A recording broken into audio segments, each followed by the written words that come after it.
Política e evangelho tem tudo a ver. O que não tem a ver é política e religião. Mas o problema aí é que religião é uma coisa e evangelho é outra. São diferentes. Qual é o elemento comum entre política e evangelho? Não entre religião, mas entre evangelho. Entre política e evangelho. É o caráter universal. A política, pegando aqui o termo etimologicamente, vem de polis. A polis se refere à cidade-estado da Grécia Antiga. No caso, seria uma cidade autônoma, politicamente falando, né, com todos os elementos que constituem uma autonomia política, pelo menos em relação àquela época. Tinha uma autonomia, tinha um rei próprio, tinha o seu corpo militar, tinha a sua própria administração. E hoje em dia a polis não se limita na ideia de uma cidade-estado lá da Grécia. A polis hoje é, por exemplo, país. O Brasil é uma polis. E se você parar para pensar, o mundo todo é uma polis. Mas vamos falar da autonomia em relação às outras polis. Seria o país. O Brasil é uma polis. Então, se a polis é o território ocupado por pessoas e necessita de uma administração, nós elegemos na nossa democracia representativa, nós elegemos o representante. Né? Então, nesse sentido, a política tem tudo a ver com todo mundo, até com quem não faz política. Quando eu não faço política, eu estou fazendo política de maneira omissiva, passiva, mas estou fazendo. O bom é fazer de maneira ativa, né? A democracia participativa. E o evangelho, o seu caráter essencial, no sentido universal, tem a ver também com a questão do homem todo, o homem inteiro. A política trata do homem todo, porque se cuida da polis, né? Você está dentro da polis, então a administração pública aponta para tudo.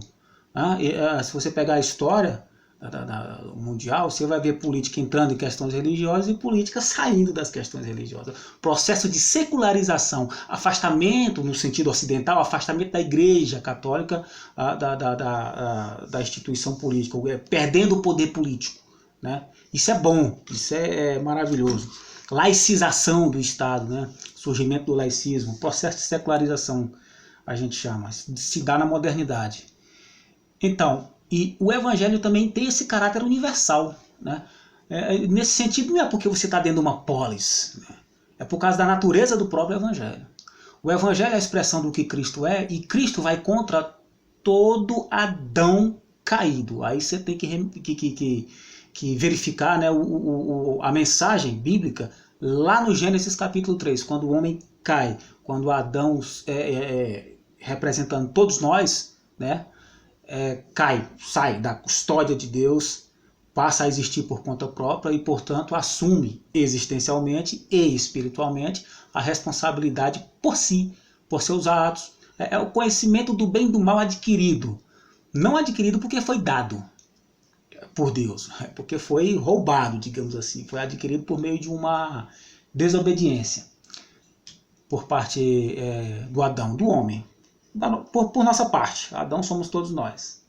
Então necessita-se, com o progresso da história, da narrativa bíblica, no sentido histórico da coisa, a revelação de Deus. Nós saímos de Deus e agora nós não conhecemos a Deus, não podemos conhecer Deus por conta própria, então Deus se revela a nós. E o ápice dessa revelação é a encarnação do Verbo.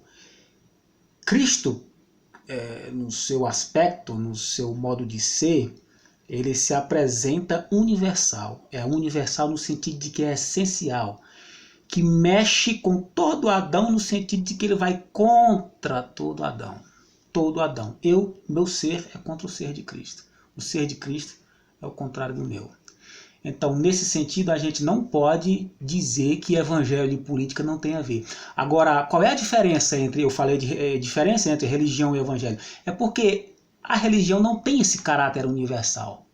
Aí eu vou dizer o porquê. É porque religião tem várias religiões. Tem várias, tem muitas no mundo. Tá? Inclusive dentro do cristianismo. São segmentos e segmentos religiosos. Seitas que se desprendem de uma religião específica, se tornam uma seita e depois se criam como religião, né? Cria uma certa autonomia. Nesse sentido, eu tenho que dizer que o protestantismo é uma seita em relação ao catolicismo, e Testemunho de Jeová, mormonismo, tem outras seitas aí que saíram do protestantismo também. E então tem várias, é uma variedade de religião muito grande. Agora, existe uma variedade de evangelho de Cristo? Não, o evangelho de Cristo só existe um. Só existe um. Se você pregar algo por aí que esteja em sua natureza contra o evangelho de Cristo, então não é evangelho. Você pode chamar de evangelho de Cristo, mas não é o evangelho de Cristo.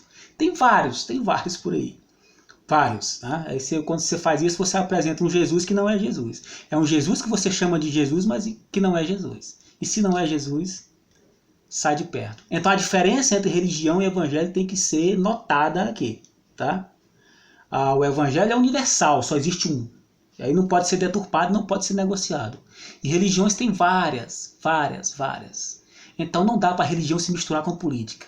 Porque você vai ter aquele partidarismo dogmático.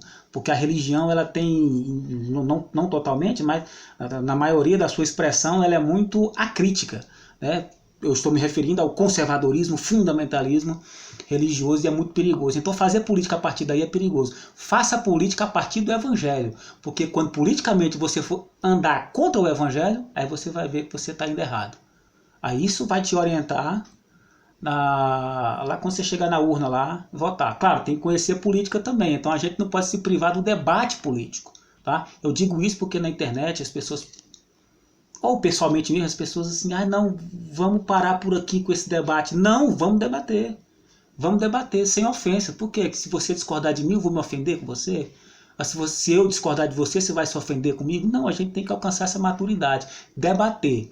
Eu digo isso porque eu debato com petista se irrita quando eu menciono Ciro Gomes. Quando eu menciono Ciro Gomes para bolsonarista também se irrita. Vamos debater, vamos colocar os assuntos em pauta e vamos discutir. Tá? Não precisa... E se você é crente, cristão no sentido religioso, você tem uma religião, abandona o dogmatismo religioso e tenta olhar para o evangelho, porque ele é diferente da sua religião.